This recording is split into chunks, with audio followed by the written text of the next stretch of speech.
I never played like 35 minutes in a basketball game like that. So it was, and playing hard. Like for me as the player I was. G League at night, he don't know about recovery. Well, how he go to the G League at night and don't know about recovery? You see what I'm saying? Come on, man. That's what I'm telling you. He always got to do that. That's what I'm telling him. Do I have to like introduce? Like we just going right to it? He does the finals game. This y'all first podcast though? That's not my first rodeo. I got a question. When Josh got here, what was your guys' first impression? He was here the same time I got here. Yeah. We got here together. But when he walks in the building, what do you think? I ain't gonna lie. When I first seen Josh, my first impression was you don't see like how he a big guard. Yeah. So like when I played against him before, but it's different seeing him up close. Like he legitimate 6'8.5", 6'9", around that. So that was my first impression seeing him in the weight room. Like, yeah, he's height for real. What'd you think? Yeah, I'm not gonna lie. I did not know Josh was that tall when I first seen him. So, but I don't know. He was hard worker. His first day, worked hard. Easy to talk to. You know, some guys it's difficult to talk to, but Josh very outgoing. So yeah, but I agree with him. He was tall. When did you grow? Probably when I was like 15, 16, 17. So I had a big growth. Probably went from 6 foot to 6'6". Yeah. And like a couple inches extra when I got to about 18. That was really it. And were you always playing when you were shorter? Were you always playing point, or like what was the Melbourne experience like? Yeah, I was always playing the point guard. My dad coached the team, so he naturally put the ball in my hands a little more than probably if he wasn't my coach. But I was average height. I wasn't any taller than the normal 13, 14-year-old, and I was always a point guard. And then as I grew, I stayed playing that position. And I guess the older I got, I kept playing it. And then, I never really, as I got taller, I never moved to a different position. I always stayed at the point spot and handling the ball. So as I grew, that stuff always stayed with me from a young age. Did you feel like there was a point where you really got, in terms of just like your physicality, like did something click for you where your game changed and you started to understand like, I think you compared him to Magic a couple of weeks ago or something like that. And it's like, you don't just say that out of nowhere. Like that's based off of how you play. But even figuring out how to use your size to your advantage in that way. Yeah, it took me a little while. And when you come in as a rookie, you probably don't want to be hit and hit guys as hard, because you're not used to it. I was only ever played against people my own age, so I wasn't really sure, how to use my size and my body early on. But as you get older, you start to mature more. You start to fill out, get stronger, and the more off seasons I have lifting weights and getting those reps in the summer, you come into a season, you start to figure out how to use your body and physicality. And it took me a while to realize like the guys guarding me, and it's the same for a lot of us, are going to be smaller than us bigger guards. So figuring out how to take advantage of that, a lot of the time we're going to be bigger and stronger than the people that are guarding us. So using that to our advantage. But have you had a similar experience? Because you're a matchup nightmare for everyone, but it's kind of like you also have to.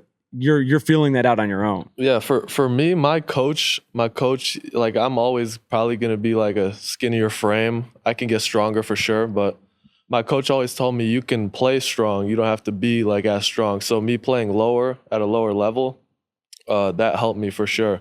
I used to play like standing straight up. Josh still plays standing straight up, honestly, but he's like, bulkier than me.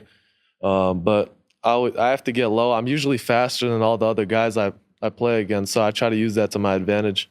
When did y'all first meet? Me and Matas? Yeah. That's a good question. When do he played for the Fire, and he was around a lot. So I would probably say we formally met recently, like when he got drafted here, but we knew of each other, and we probably like met passing by. But when he played for the Fire, I just had went to Illinois, so I wasn't in Chicago as much the summer he was here with the Fire. When he was coming, like, what were you hearing about him? Oh, I heard that his whole class, his team was good. Like they had a real good team on the Fire.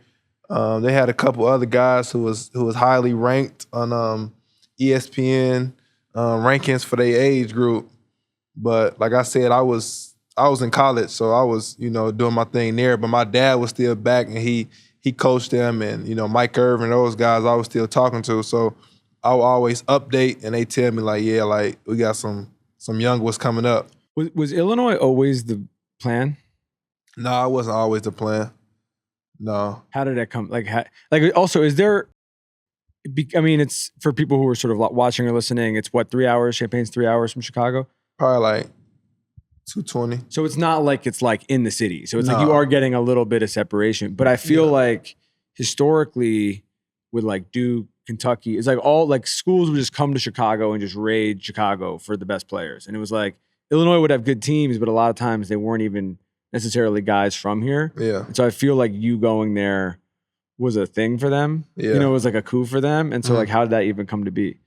I mean, I went through my recruiting process. I would probably say after my sophomore year in high school, so going to my junior year that summer, I really took off. I started to get scholarships. I pretty much had an offer from every Division I.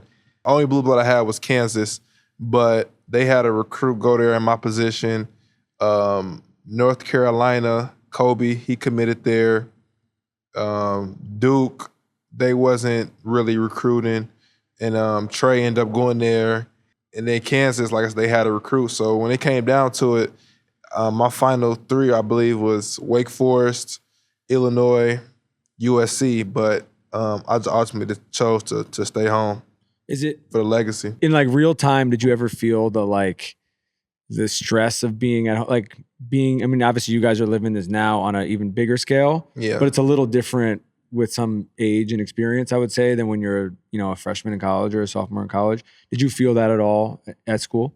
No. Like I said, I mean, like you said, Illinois is far. So, like, you can't just, you're not seeing family there unless they supposed to see you. Yeah. You know what I'm saying? I would say probably it's harder being the pros, being in Chicago than being in Champaign. Because I said at Champaign, like I was out there, my family, they had come to all the games. But on a normal like Tuesday, like nobody just getting up driving 2.5 hours there, 2.5 hours back. So it was enough space for me to get away and focus. And the campus was great, the coaching staff was great. So I had a great time out there. But then also I was blessed when I did have 2 days off or a break, I could, take the trip home. Were you watching his games? Yeah. I always just been like a figure in Chicago for basketball, especially for me. I used to watch all the Ball is Life stuff of, Ayo, Talon going at it, Morgan Park, Simeon, all those guys. So big battles. Yeah, battles. You have for a sure. favorite one? No, I mean, I ain't gonna lie. Chicago battles it was tough. It was like playoffs, playing game, the cup games. Like it had that atmosphere in them. I wouldn't say I had a favorite one, but just playing in that atmosphere, it was crazy. In retrospect now with your journey, and obviously it's worked out, is there any part of you that like reconsiders the not going to school thing? I tell him that all the time. I swear. He always tells I me be on that. him all the time about that. He was against that route, but I always tell him, like, I believe, some players have, different route. I think it's a good, choice for some guys. I wouldn't, recommend it for everyone, but, I sometimes would want to play in front of that college atmosphere, but it's just, I don't know, college just isn't for me. I was just always focused on basketball. So. It's funny I feel like with your like personality and like your kind of like flair for the dramatic, I feel like it would have worked. That would have worked at maybe not Illinois, but it would have worked in college. Like people would have hated you. I think both of them, like they got that it factor. Like when the game get tough or when a crowd booing us, they like make plays and they thrive off that. I think playing in college, like sold out arena, conference game on the road, like that atmosphere is crazy. Did you consider it at all? Yeah, I was going to go to Colorado. That was the school I would have gone to. What happened? Well, like I was ready to commit. I took my visit. That was the only visit I took. And I went back home. And then the next star program in the NBL back home, LaMelo Ball did it before me. And I saw how well he did. And, he was the number 3 pick. And at the time, I wasn't even close to being let alone a top 3 pick, a draft pick at all. I wasn't on any mocks or anything. And then they gave me that same opportunity to come in and play in that league. And That's when I took it. So similar to Matas, I thought for me, the pro to it was playing against grown men. At 17 years old was like going to boost my, speed my process up of developing in terms of playing against kids. So that's the way I viewed it and weighed it up. And that's why I went the pro route early. That's the same thing for me though. Like I saw Jalen Green, Kuminga, all those guys go. So I'm like, oh, I could do it too. Yeah. So There's obviously pros and cons with everything. And there's probably a level of, like we've talked about this before, but there's a level of professionalism that you learned early that made there's a reason why you come into the NBA and are able to contribute right away. Versus like you go to college and you end up, like you had an amazing college experience, but some people go to the wrong school and they end up like, it turns into a mess and then they train so it's like, it does like make sense on a practical level. I feel like for why you did it, it's just funny with to your point with both of you where it's like, you could just totally see you guys being like in the Elite Eight, having big moments, having fans of other teams hate you. Like you have the it factor, the sort of shit to you that feels like would have worked in the collegiate level. I knew what I was getting going to Ignite. Like I knew I was going to start, I was going to play. This is what's going to happen. I don't know, college coaches, they might lie to you just to recruit you and get you to their school. So I knew what I was getting walking into Ignite. With this team, we'll get to a lot of stuff with this current team in a minute, but like, do you guys have like favorite vets on this team? Just in general. Mine was Derek Favors. He was one of my vets in OKC. Mike Muscala, they were probably my two, but early on, I loved them. And I think having vets is underappreciated. Like it's really good for young guys coming in the league because you don't know how to act. You don't know what the schedule's like. And the vets that talk to you and guide you through it, I think are very, very valuable on any team, whether you're a winning team. When I was in OKC, we were winning a lot of games, but having the vets around, it shows you the right process to become a winning team. And they were huge for us. I had some pretty good vets. Of course, Demar. Demar was a good vet. Lonzo was a good vet. Caruso, Zach.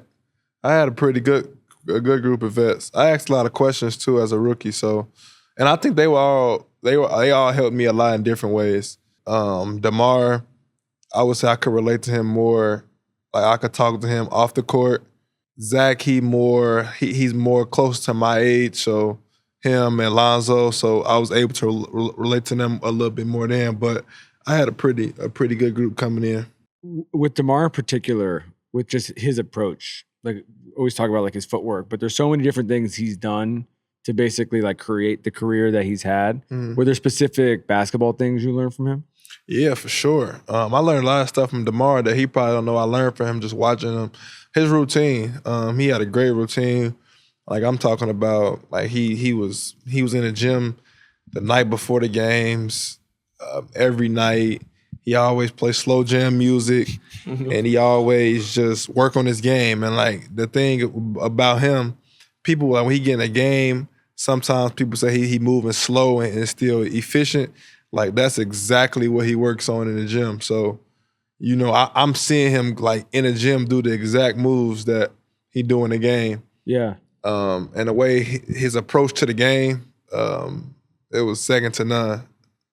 Did you guys feel people say that when you talk about sort of like the slow but getting what they want all the time, they obviously say that about, KD, they said about Brandon Ingram, they said about a bunch of different guys. Like when you were in college, did you ever have that experience, or was like it wasn't until you got to the pros where you could see guys who were like in that complete control? And now, I mean, it's funny because you guys are doing it in your own way.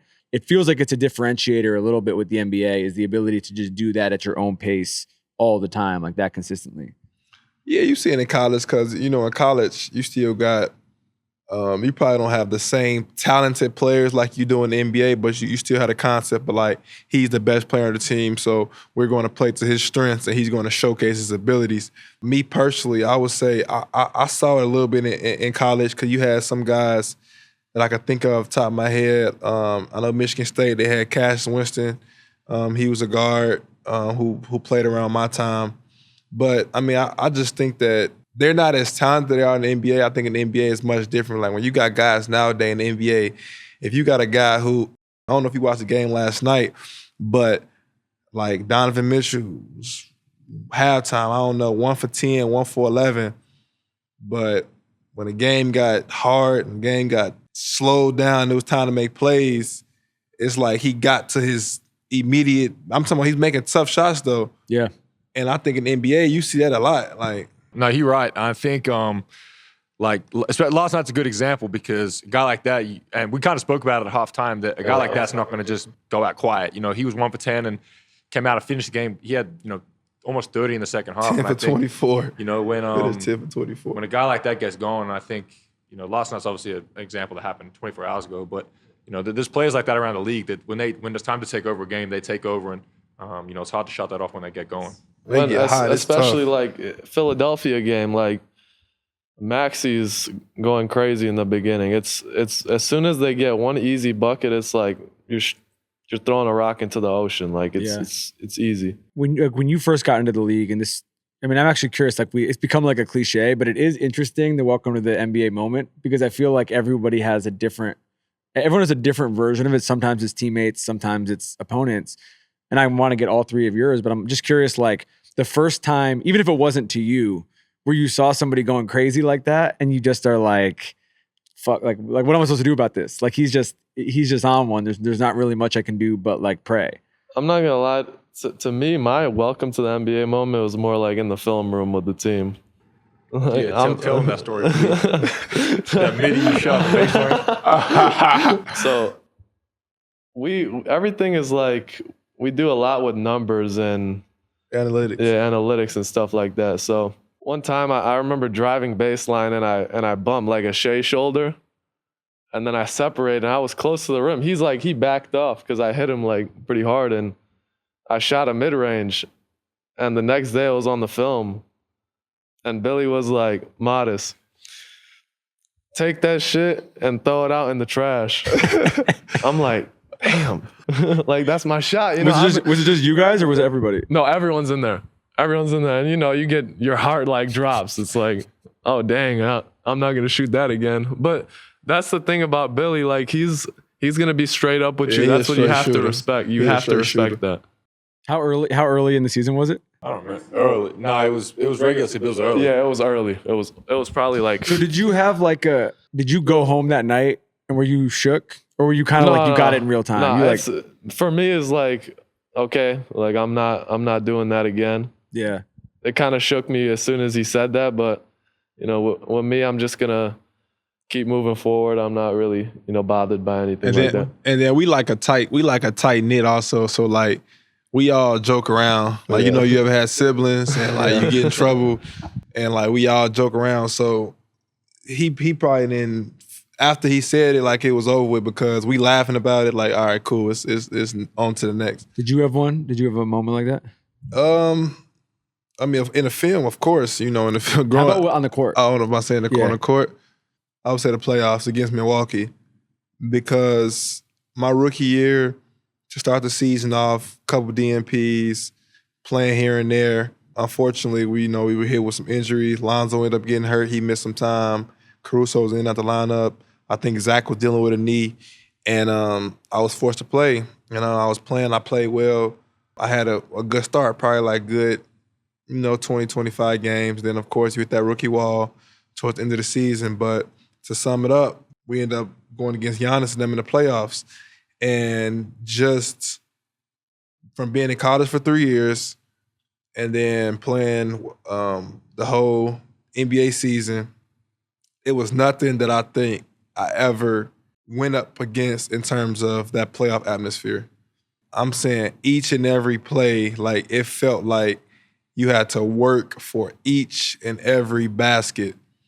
And growing up, you play big games, but it was never nothing of that magnitude. And I think playing the playoffs and just seeing how each and every basket, how hard it is to get it, how detailed the scouting report is, how detailed the other team is on your tendencies, I think that was my welcome. With all that, and then Giannis in particular. Exactly. Was there what about that? Just with how physical he is, how gifted he is in terms of knowing you have all these different things, plus you're dealing with him as an individual. Yeah, I mean, he was a tough cover. He is a tough cover, if not one of the toughest covers in the NBA because, of course, he was a champ. I think they just won a championship that year, so they was going for a back-to-back, and he was just dominant. I mean, like, seeing him just attack the rim, dunk, rebound, dunk, block shots, contest shots, alter shots.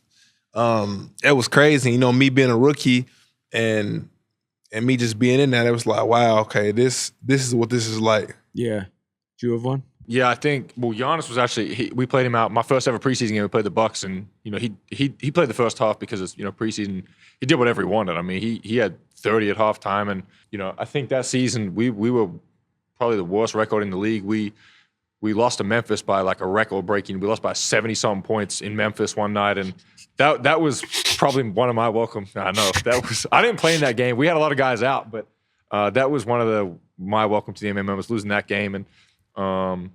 Yeah, I mean, there was a lot that year, especially. Like, towards the end of the year, we were playing with 6 or 7 guys, and those guys I'd never heard of before that were starting, playing 40 minutes a night. Like, it got to that point in the season where none of our main 11, 12 guys are playing, and all these new guys on 10 days are coming in, and we're traveling with dudes I've never met before. And, yeah, that first season was a big, like, wow, welcome to the NBA kind of thing. Thanks to DraftKings for sponsoring the show. Your favorite NBA superstars are lighting up courts across the country. Catch all the action with DraftKings Sportsbook, an official sports betting partner of the NBA, the place to bet on NBA stars this season.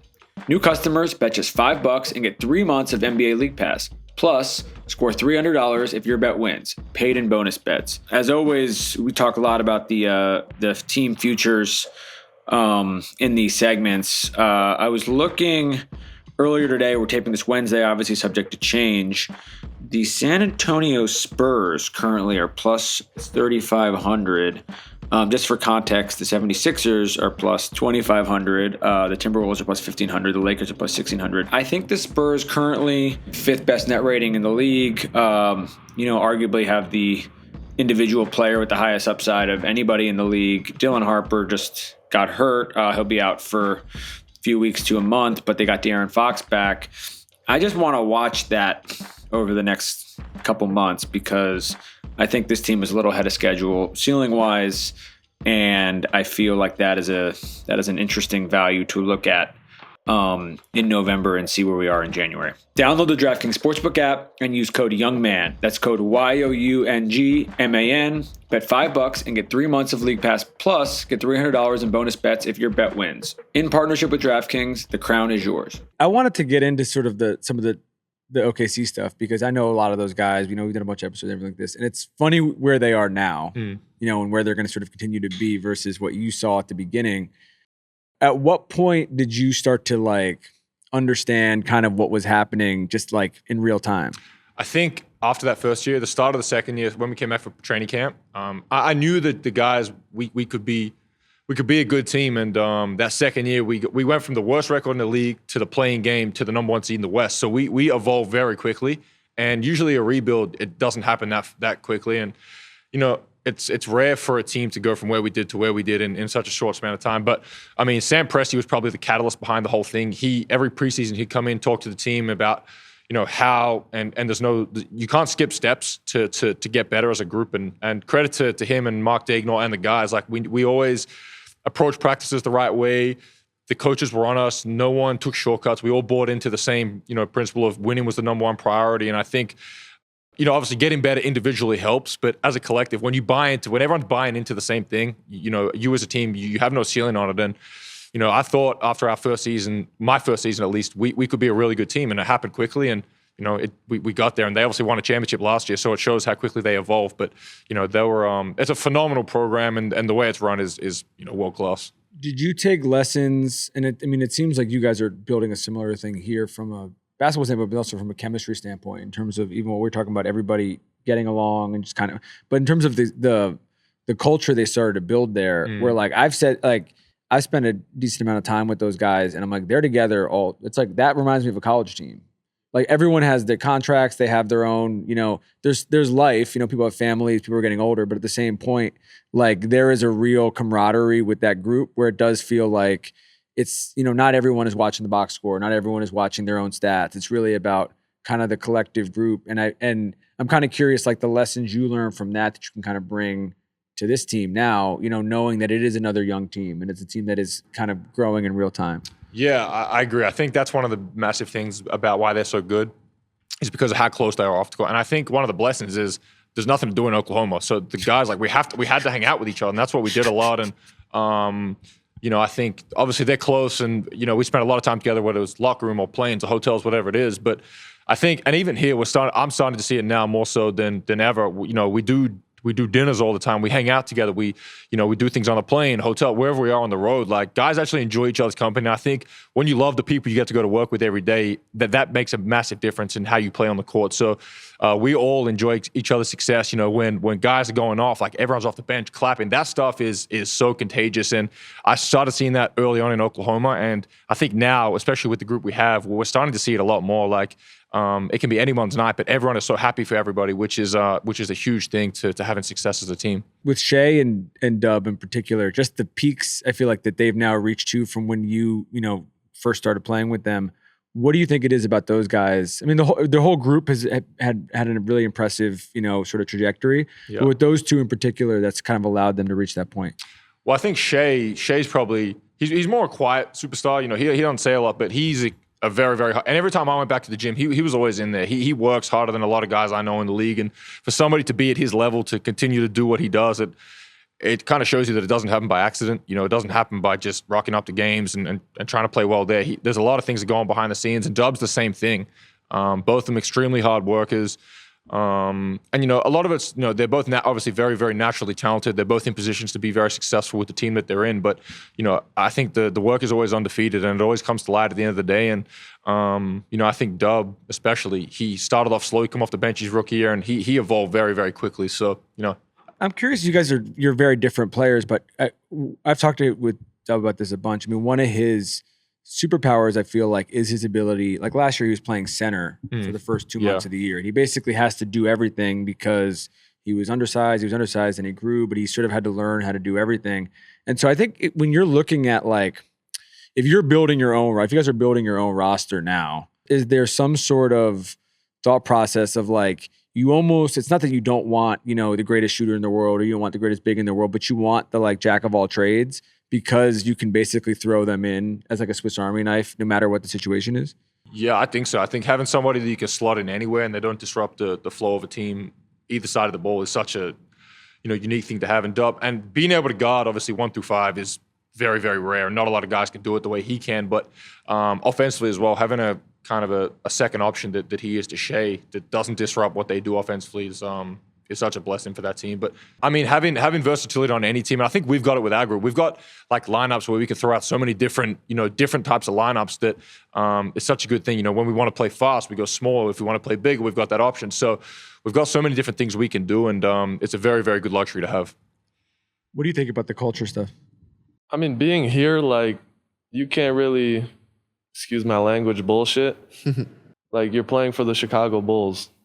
So every time you walk in, you see Jordan's jersey hanging up on the rafters. So you have to come in every night prepared. All of our guys are very unselfish. They know where we're gonna be. Josh knows where I'm gonna be on the court. Ayo knows.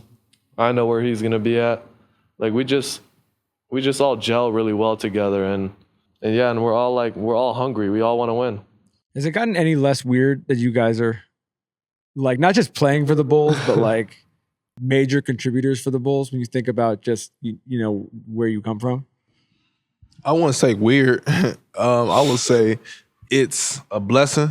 Definitely, I would say it's a blessing because growing up, that's everyone's dream is to play for their home city or their home state. That's just a dream you have when you was given a basketball. And I would say it happened fast. It wasn't nothing that I was able to really prepare for. It was I was in Miami training all summer, getting ready for the draft, and then came home. The draft happens, and then my agent called me. Yeah, the Bulls gonna select you. I met with the Bulls in the draft process, but they didn't have a first round draft pick, so they weren't in my mind. But as you think about it, of course, now going to year 5 and going through the different phases of the team, I would say that it's a blessing just to be able to go out there and play for the Bulls. For me, funny story. When I was in the draft process, my agent said I have zero chance to go to the Bulls. Like there was no chance I was going to the Bulls. I was speaking to everyone. There's, the way I live my life is like everything is written already. Like God has a plan for me to be in Chicago. Every day I thank God for my opportunity to play basketball. But I just think everything's written, like it's destined for me to be here. And, that's how I live my life. But I'm not really surprised. At first I was surprised, but, now it's like I'm here. I have to be in the moment, be excited, and, endure everything. With this current group, I mean, really the last 2 years, I feel like Beth and I were talking about this before you guys got here. I feel like your rep with other teams, for better or for worse, for better for you guys, is basically like you guys are going to run people into the ground. So like if you're not ready for that, it's going to be a rough night. Was that a thing that you felt like was a strategic shift last year, or do you feel like that just happened as you started to understand? I mean, Billy's talked about like, we want to have 9 or 10 really good players that play. And so is that a thing that you feel like kind of happened organically, or was like last year we're like, nah, we're just, this is what we're going to do? I think it was obviously a change in personnel. Like when you have a team, I wasn't here for this, but with Demar and Zach, and those guys are more ISO, and you kind of slow the game down a little bit.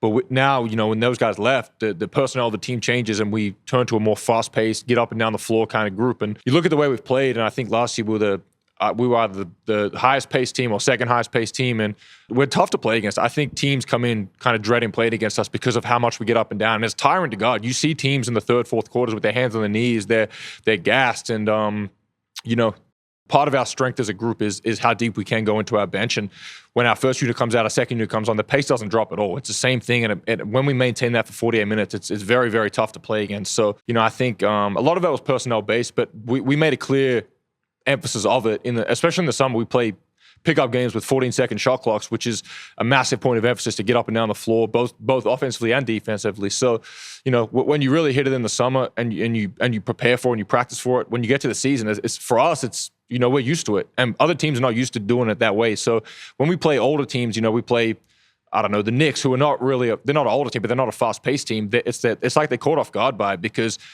teams don't want to, especially superstars in the NBA, they don't want to have to play offense for 24 seconds and then sprint back on defense and stop a transition fast break. So, personnel base has a lot to do with it, but the way we want to play, and it's fun. It's unselfish when we kick the ball ahead. Guys are dunking in transition.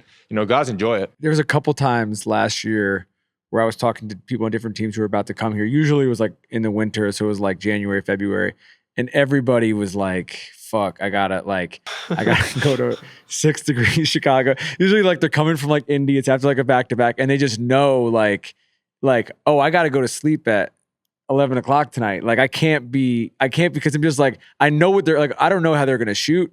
I don't know how anything else is gonna go down, but like I know what they're gonna do. Yep. And I feel like you establishing that rep that fast is a personnel thing, but it is also like everybody buying in. Definitely. 100%. Definitely. I think establishing that last year, going through that, I think that was the hardest part. But now coming to the offseason, all the guys knew what was at stake, and we knew how we wanted to play. Like Josh said, we were playing with 14-second shot clock all summer. And it's fun. When you get in the game, it's fun knowing that's our identity because we all bought in.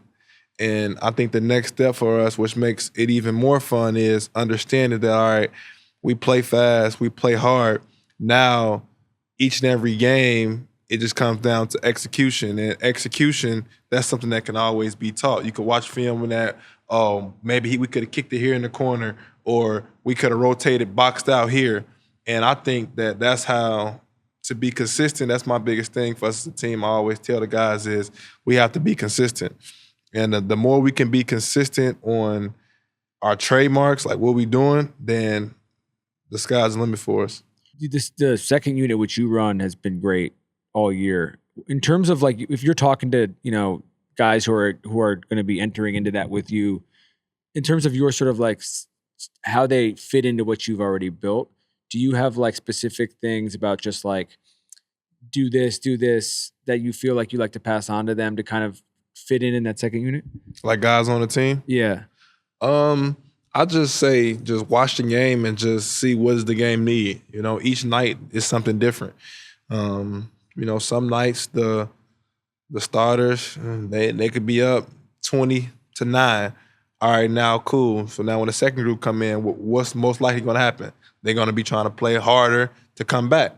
Or some nights the starters could be down 20-9. All right, cool. Now we need to bump the energy. So it all depends on what the game needs. But I think the main thing for me is just understanding that whenever I'm out there just playing free and playing hard, I think that's the main thing. 'Cause like I said, we a tight-knit group, and when we be in practice, we be battling against each other.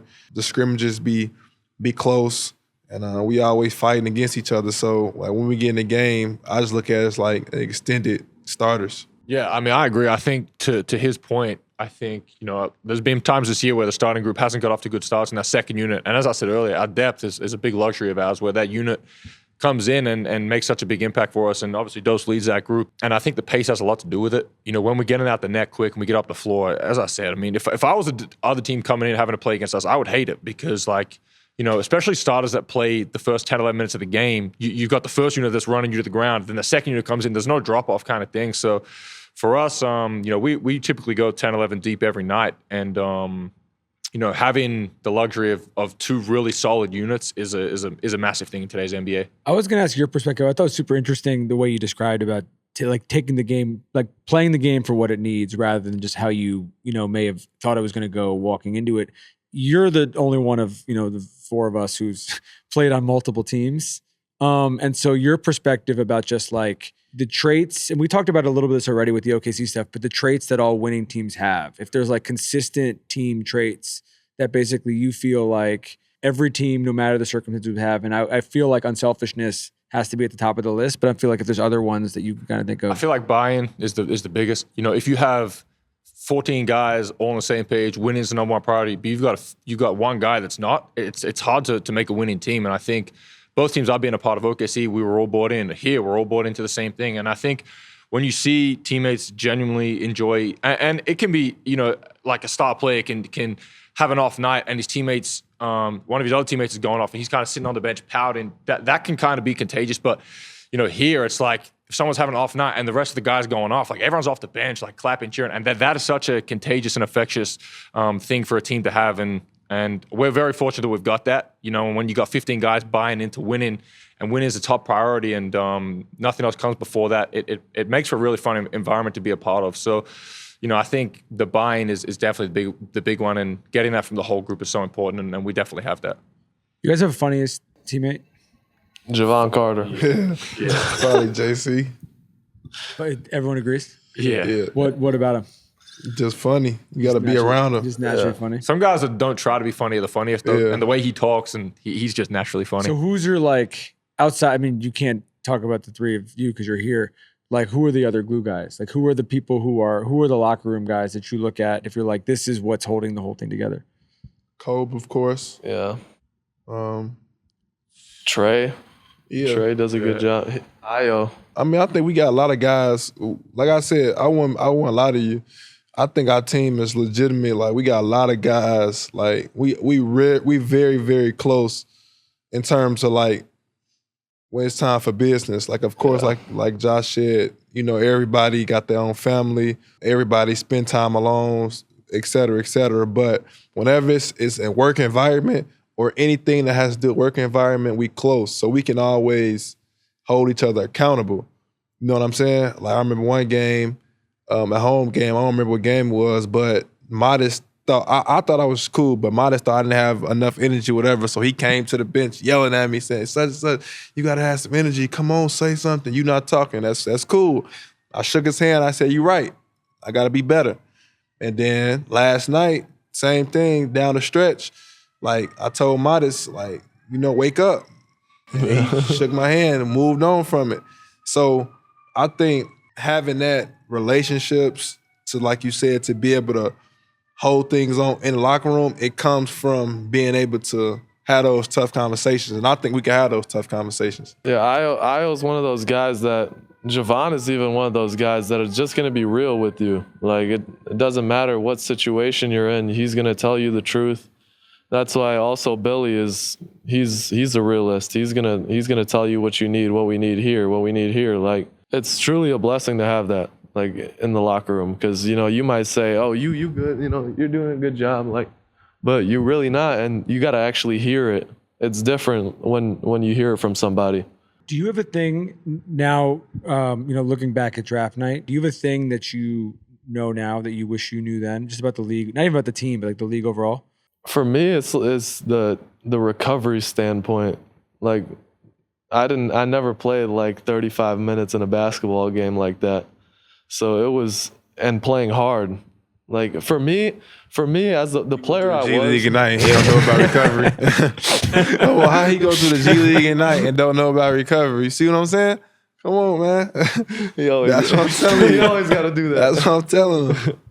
No, but the player I was at Ignite is way different than I am now. Like at Ignite, I was more like trying to finesse, and I wasn't playing hard. And when Billy sat me down last year and said, "You're not playing hard," I'm like, "What do you mean?" And he kind of explained to me and broke it down in different ways of how I can impact winning, not just score the ball. There's so many things, that you can do on the basketball court without shooting the basketball. So that was a big thing for me. And as I said, the recovery was difficult for me. I know he wants to make fun of me, but it was hard. Like I have to stay early. Like my thing is now is early extra. So I show up early, and then I do my extra work after. So that's the thing I learned, but I wish I knew that a little earlier. Do you guys have anything?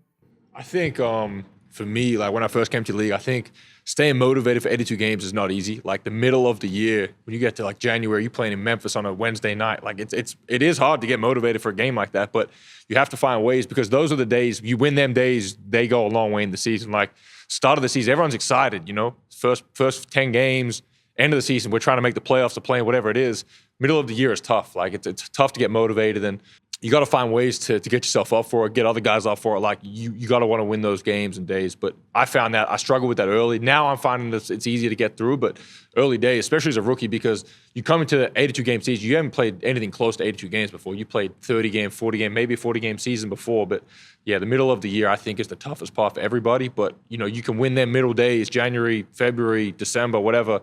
It goes a long way when you get to the end of the year. Do you feel like to his point about just doing all these other things that impact winning besides just scoring? Obviously, that this is what your game is. It's like you can score with the best of them, but you're doing it all. And so, if you're looking at like a perfect night for you in terms of your own, obviously there's a win there. Take the win out of it. Your own personal performance. Are you like, I would actually rather get I'd rather have 8 teammates set up in the first 15 minutes before I take a shot, or does it sort of depend on the circumstance? I think it depends. Like kind of what he said earlier, like the game calls for something different every night. And if you go in predetermining what you want to do, it can be a tough night. Like if you go in saying, all right, I'm going to score on this possession, I'm going to score here, I'm going to pass here. Like each possession calls for something different. And there's times where I need to get off the ball and let someone else create. There's times where I come off a pick and roll, and maybe it's the hockey assist, it's not the direct assist, whatever it is. And each night, it calls for something different. So I never go into a game thinking, all right, this is what I'm going to do. Like, maybe it's a game where I don't need to do as much. Maybe it's a game where, Matas or Pat or Coach, whoever has it going. So you read the game, you get a feel for it. But there is times where, okay, it's time to make a play. It's time to get aggressive. It's time to do this. So, as I said, I don't go into any game or possession predetermining what I'm going to do. I kind of read it, read the defense, read how. And as a point guard, I get more satisfaction out of seeing putting teammates in position to be successful than myself, hitting a shot or making a layup, whatever it is. Seeing other guys get going, that gets me excited. When I can get other guys going, that's what I enjoy doing. I'm not comparing you guys directly. Obviously, you've fully different games, but I feel like we've done a bunch of stuff with some of the Nuggets guys recently, and it's a thing with Joker as well in terms of like when you're as gifted at getting people the ball in the right spot as you guys are, like you can almost pass too well. You know what I mean? Like it takes a time where they have to sort of get used to. And so I feel like one of the things this year that's kind of happened is like with reps and with chemistry and with time, it's like everybody else is sort of catching up to your ability to kind of like serve the ball in that way. Do you feel that at all? Do you feel like it's a thing where like you basically need the rest of the, like not obviously you need the rest of the group to be on the same page as you, but you want to make sure that you are like setting everybody up in sort of a position to succeed, and you see the court so well that there may be a time where it takes reps to kind of get to that point? It does. And I think chemistry, and the more we play together, the more I play with these guys, like the easier and second nature it becomes. Like, you don't have to think about it. And sometimes it's not about making the big play. Like it can be as simple as kicking the ball ahead, and these guys, one dribble, they're on the rim. So it doesn't have to be the home run play every time. And that's probably something I got to get better at, like taking care of the ball. I'm probably top 5 in the league in turnovers right now, so I got to clean that up. But, there's definitely times where the simple play is the best play, and it doesn't have to be the home run pass every time. So I've figured that out as I've got longer into the NBA. But, if I see these guys in transition ahead of me, like I'm throwing it up and letting them go make a play. So it doesn't have to be I'm pounding the ball and I have to wait for the home run play. Like, if I see these guys ahead of me, like I'm throwing it to them every time. Yeah, one underrated thing about him, he balances everything really well. Like he might score, the next possession he's kicking the ball up. Like I have to be aware, and I'm running every time. Like my first 3 steps, I'm running every time. I know he's gonna grab the rebound. That's when I run, and I know he's gonna kick the ball up. But he balances everything really well. Like the assist, the pass, the scoring, everything, rebounding. He's really underrated rebounding. So Do you think you could teach toughness or coach toughness? Teach toughness? Yeah. Choice. Yeah, I think that's a choice. I don't know if you could teach that. Can you teach somebody to be tough? I think you there's can. different types of toughness. Like you could be the big, strong, like Steven Adams type of guy, or you can be a small guy like Trey that fights the post. Or there's different types of toughness. I think whether you want to be a tough guy like fighting wise, or you want to be a tough guy like chasing through screens, contesting shots, blocking out, like different levels to toughness. So it depends how you look at it. I think the toughness I guess I would use would be what you were saying before about the people who make every play that needs to be made, no matter what it is, diving on the floor. You can teach to win. That comes from me growing up though. Yeah. You can't wait till you 22, 23 in the NBA to make them decisions. I think that like dumb players, like people don't understand. Like anytime you got like a Army Swift knife, or you got a guy like, for example, like Trey. Like Trey, he's I'm using for example, he's tough. He's an undersized guard for the NBA nowadays because like you got guys like 6'8", you know what I'm saying? Luka's 6'9", so 6'8", whatever. Trey, he's about 6'2", right? He had to make the tough play defensively to impact. That's why he was like top 10 in the NBA in steals so far. But people don't understand that Trey was the #1 point guard in our class coming up. So it's not like this was something that he got to the NBA like, this is something that he was always tough, and then when he got to the NBA, he just relied on that knack. I don't think you can like come into the NBA with the wrong mindset, and that's why unfortunately you see a lot of guys where they get to the NBA and reality comes in. We don't shoot a lot of isolation step backs. So if you an isolation player coming in, you averaging 20, 25. Now you come to training camp and coach telling you go run to a blur to a roll or put you in a dunker spot. Are you tough enough to be able to adapt to be on the roster?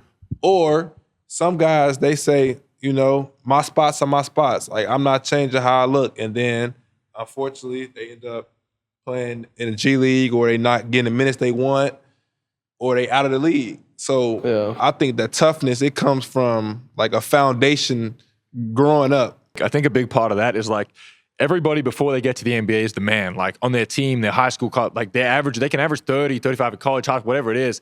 When you get to the NBA, there is 2 or 3 guys that are doing that.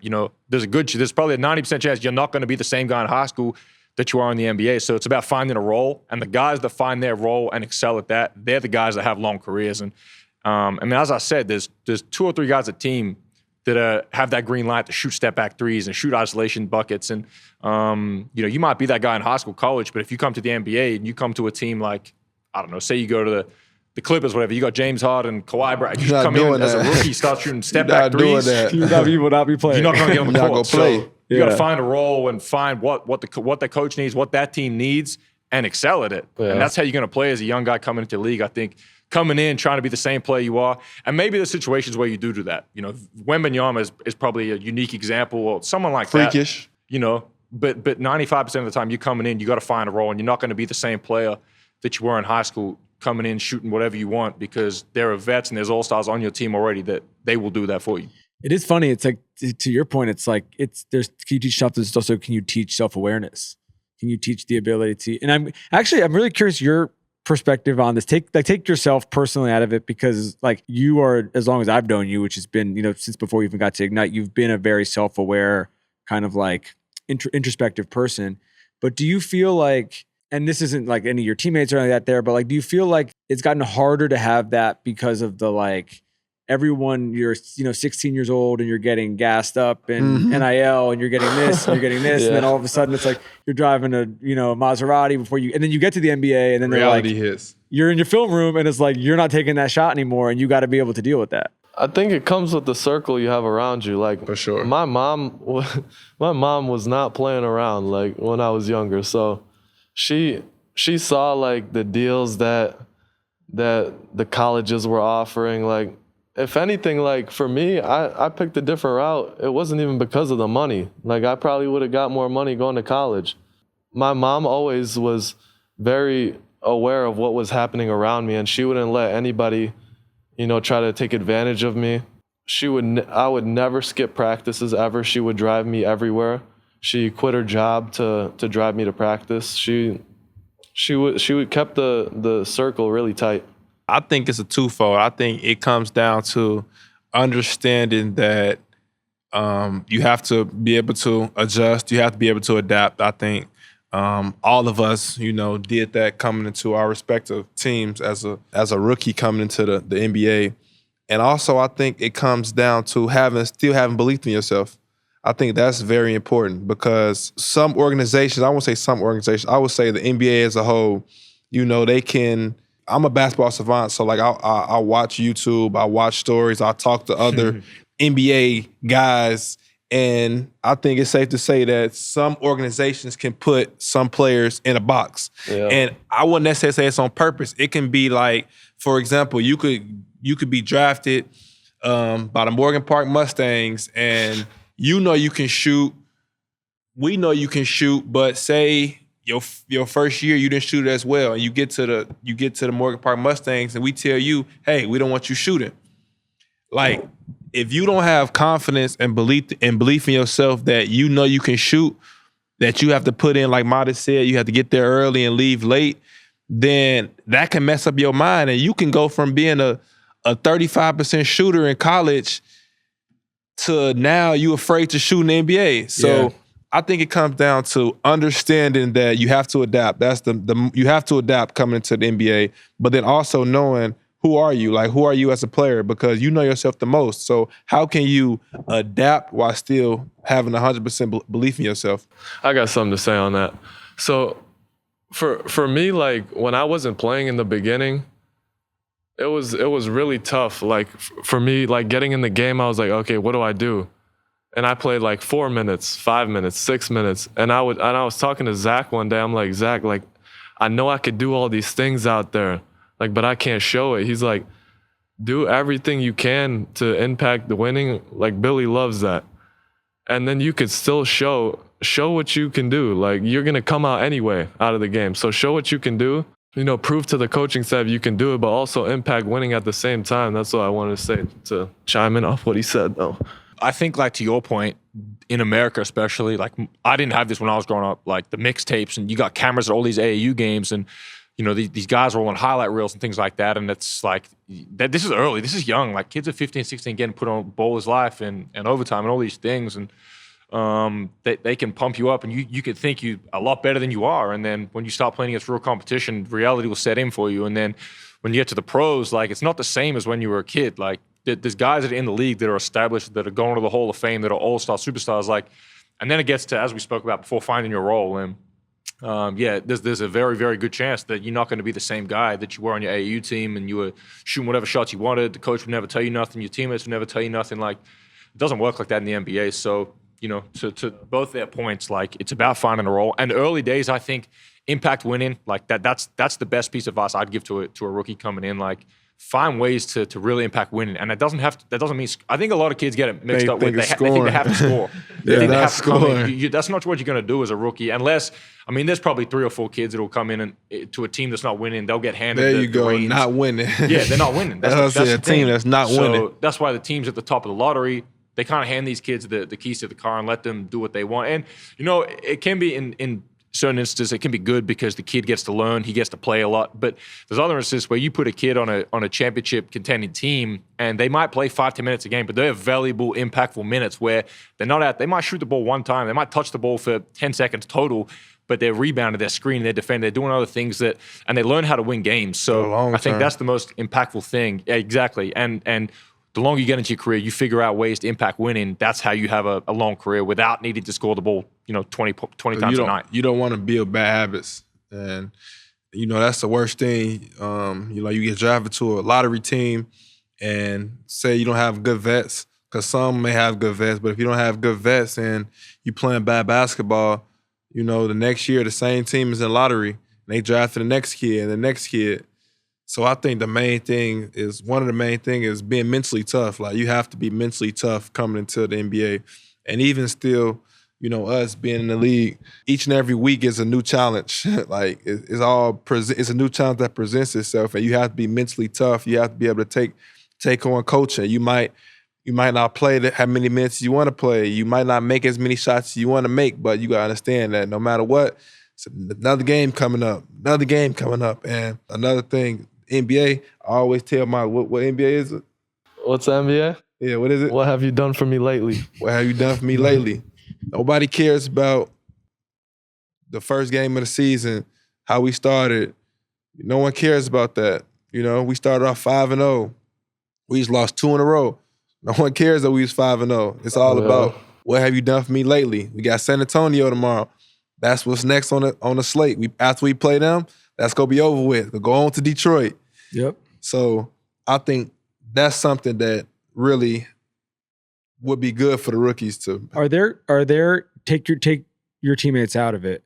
Are there guys, and I'm guessing these are not going to necessarily, like, it's obvious to say the superstars and the all-stars and everything like that. Do you have guys around the league who you look like they impact winning? If you were to name like 3 or 4 of them that you're just like, no teammates. No. Caruso. He loves winning players, so let him talk about it. That was Big winning guy. Alex Caruso, big win. He's a winning player. And a lot of stuff like Caruso do, you don't see it on the stat sheet. You check his box score and he don't stuff the stat sheet, but you watch the game. Like, if you know basketball and you watch a game, like, you'll see how impactful a guy like that is. 7 p.m. We'll see who's ready for war. Yeah. Is there anyone else that stands out? Aaron Gordon. Yep. I say Draymond. Of course, Draymond. I would say Mikal Bridges when he played for Tibbs. He was playing 45 minutes a game. Brunson pounded the ball the whole game, and he's still playing, and he don't miss no games. Yeah, he's an Iron Man. Sophomore Like, year if of you're high not school. missing the game and you guarding the best players, he was making plays down the stretch. He blocked Jaylen Brown. Like, I think He was really playing 45 minutes. He would come out of the game for 1 minute. and going right back in. And he's not missing no games. That's I crazy. love winning players. Like, when I watch basketball, I love watching guys. Can you tell, Make winning like, plays. like you guys are, I mean, there's a guy I really like on San Antonio, Carter Bryant. Yeah. He's not even playing that much yet, but he will. And I'm like, when you guys play them tomorrow, and I don't even know how much he'll play, but like, can you tell when you face like a young kid right away if they have it, even if you don't necessarily know with the skill? 100%. And him specifically, I remember watching him in summer league, and defensively he was picking up Cooper Flag full court, and everyone's there to see Flag, and everyone leaves being like, damn, this kid can really play and he impacts winning. So and that's kind of to my point before, like, a lot of kids think they have to come in, the only way they can impact is scoring the ball, but you see a guy like that come in, he defends, he rebounds, he plays hard. Like, that is what winning basketball is about. I think for a rookie, he might play 10 minutes, he might not play it all tomorrow night, but when his number's called, like, you can count on and you can know that guy's reliable and he's going to get the job that the coach and the team needs him to do. He's going to get that done. Lonzo, winning player. Yeah. Look at his stats last night. I think he probably made maybe 1 shot, but whenever somebody open, he throwing the ball.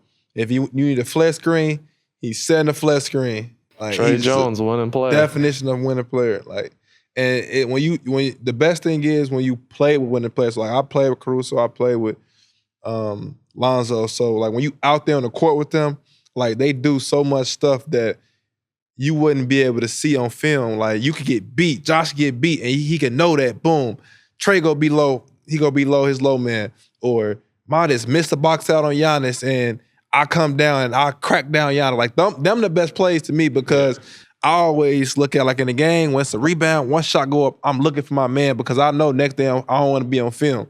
So if anytime I can't get to him Just and I'm avoid that film panicking room. and I look and I see Josh rotate or I look and see Matas rotate for me, I'm like, thank you. Like, and you do it over and over again, then you like, oh yeah, that's when to play it. I'm curious. I feel like you probably are the only person who in this room who would have this perspective on this. If you're a GM and you're judging someone in the draft and you look at their college performance and they have every sort of metric, they have every piece of talent, they have everything, but they don't win in college at all. And they're like, they're healthy. You know what I mean? It's not like they got hurt or anything. They don't win in college at all.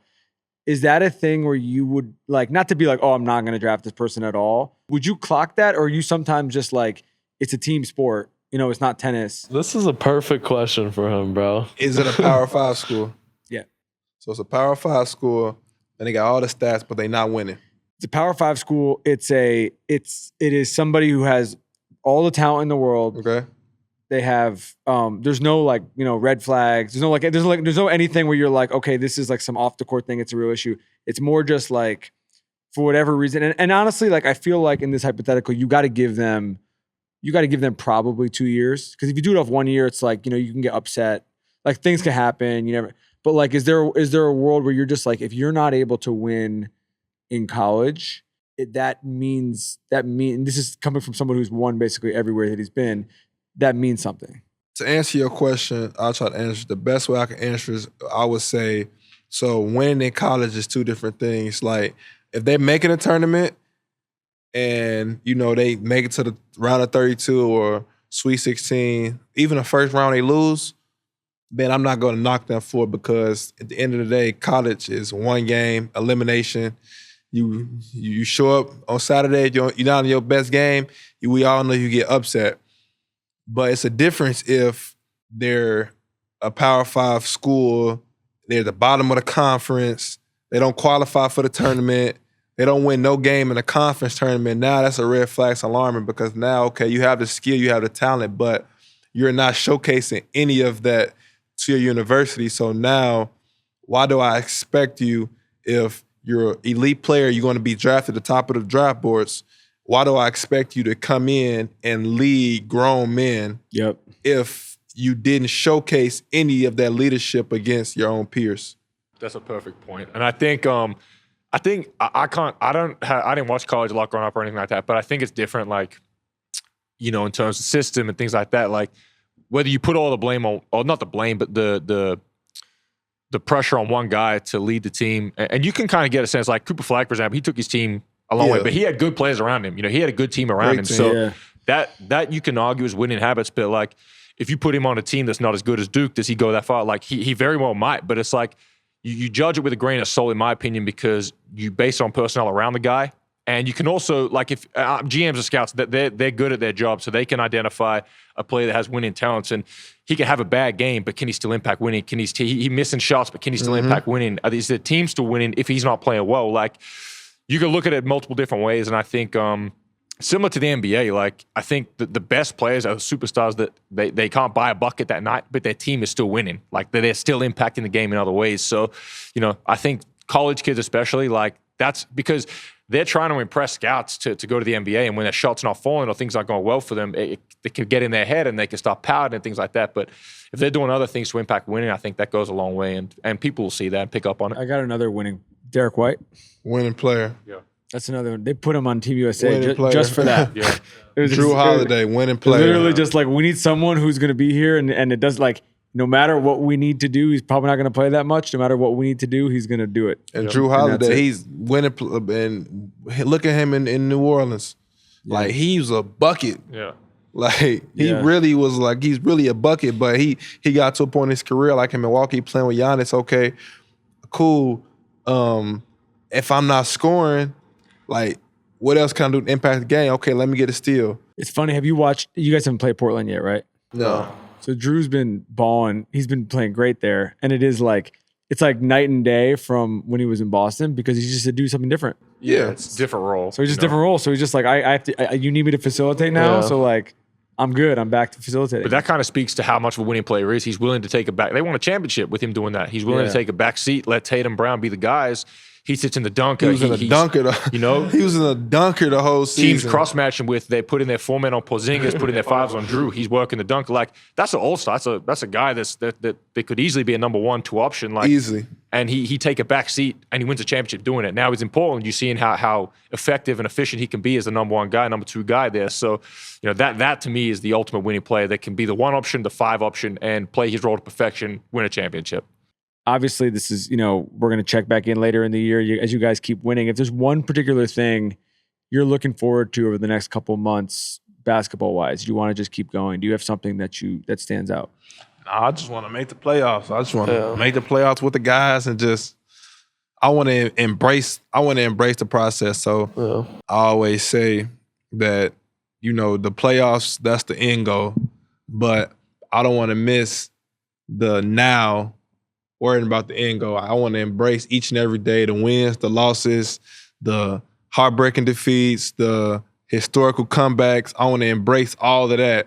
So then when it get to the playoffs, it's going to be like, all right, we didn't went through all of this, now it's time. Yeah, same with me. Playoffs for sure. I want to see the atmosphere. But yeah, I stay in the present time. I focus on what I have right now. Not really trying to think ahead in the future. I thank God that I'm playing in the NBA and I get to share the court with amazing players. Yeah, I'm excited for the future, but I'm in the present. Same thing, I think, especially the next couple of weeks, like we start on fire. The whole NBA world's talking about us. It's like, all right, now we've lost 3 out of our last 4. How do we respond as a group? So that's what I'm excited to see. And, as Del said, we all want to be playoff teams. We all want to win championships, but you can't skip steps. You can't look too far ahead because that's when you start to run into problems. So we got a tough schedule coming up. It's going to be a good opportunity to see how we respond. Another tough test tomorrow. I don't know when this podcast comes out, but in the next 2 weeks, we got some very, very tough games and tough road trips coming up. So it'll be a good test for us. Thanks to DraftKings for sponsoring the show. All your favorite NBA stars are putting on a show this season.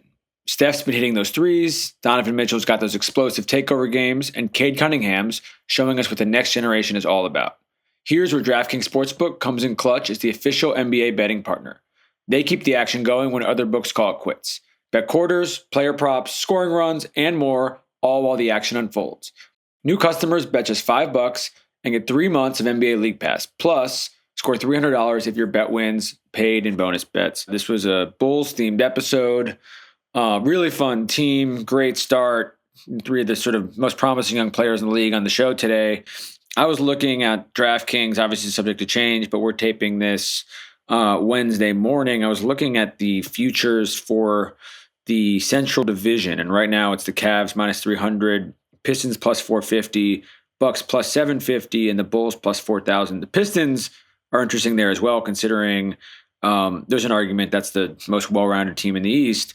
But the Bulls at plus 4,000 also feels like very good value for this particular division, as the division feels like it's wide open. All 4 of these teams probably have a good argument to make that they do something better than the rest. The Bulls, as we get into in the episode, obviously have the best and fastest pace of the 4.